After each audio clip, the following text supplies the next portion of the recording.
ایک سرسبز جنگل کے مضافات میں ایک پرامن گھاس کے میدان میں فن نامی ایک ہوشیار اور چالاک لومڑی رہتی تھی۔ فن کی کھال روسٹ کا ایک بھرپور سایہ تھا اور اس کی آنکھیں تجسس اور ذہانت کی ہوا میں چمک رہی تھی۔ وہ دور دور تک اپنی سب سے مشکل پہیلیوں اور مشکلات کو دور کرنے کی صلاحیت کے لیے جانا جاتی تھی۔ ایک دن جب وہ گھاس کے میدان سے گزر رہے تھے تو انہیں ایک دلکش نظارہ دیکھنے کو ملا۔ ایک لذیذ انگور جس میں پکے ہوئے انگور بھرے ہوئے تھے۔ انگوروں کو دیکھ کر فن کا منہ پانی سے بھر گیا۔ سورج کی روشنی میں ان کا گہرا جامنی رنگ چمک رہا تھا۔ اس کا جوش و خروش بڑھتا گیا کیونکہ اس نے اپنی زبان پر ان کی میٹھی رس پگھلنے کا تصور کیا تھا۔ اس نعمت سے لطف اندوز ہونے کے لیے بے چین ہو کر اس نے چھلانگ لگائی اور اپنے پنجوں کو تالابوں کی طرف بڑھا دیا، لیکن اس سے کوئی فرق نہیں پڑتا تھا۔ اس نے کتنی ہی کوشش کی لیکن انگور تک پہنچ نہ سکی۔ فن کی مختلف زاویوں اور حکمت عملیوں کی کوشش کی لیکن انگور اس کی گرفت سے دور رہے۔ کئی کوششوں کے بعد آخر کار وہ رک گیا، اپنی سانس روک کر اور مایوسی کے مرکب کے ساتھ بیل کی دوسری طرف گیا۔ شاید یہ انگور اس کوشش کے قابل نہیں ہیں، انہوں نے اپنے آپ سے کہا۔ ان کی دم سوچ سمجھ کر جھک رہی تھی۔ جیسے ہی وہ وہاں سے جانے کے لیے مڑے، جنگل کے جانوروں کا ایک گروپ وہاں پر موجود تھا۔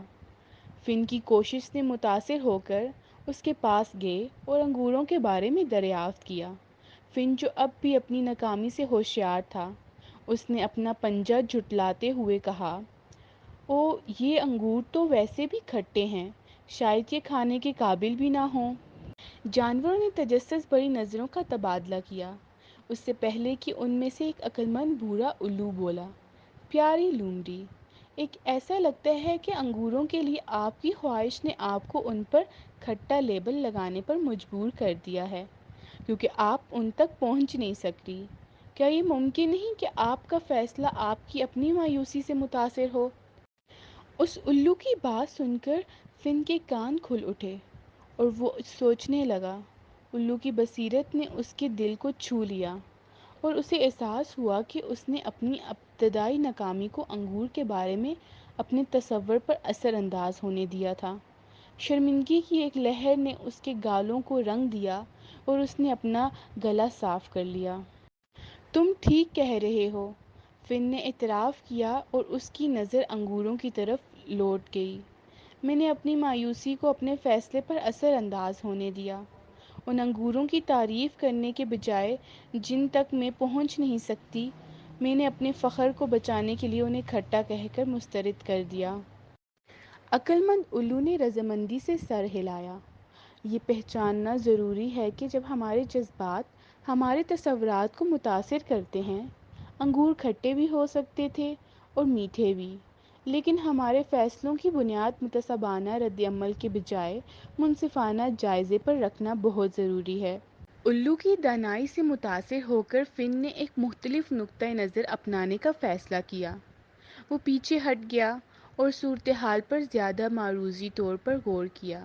ایک لمحے کے غور و فکر کے بعد اس نے ایک ہوشیار منصوبہ تیار کیا جس میں قریب ہی گرے ہوئے لاگ اور اچھی طرح سے رکھی گئی چھلانگوں کا ایک سلسلہ شامل تھا۔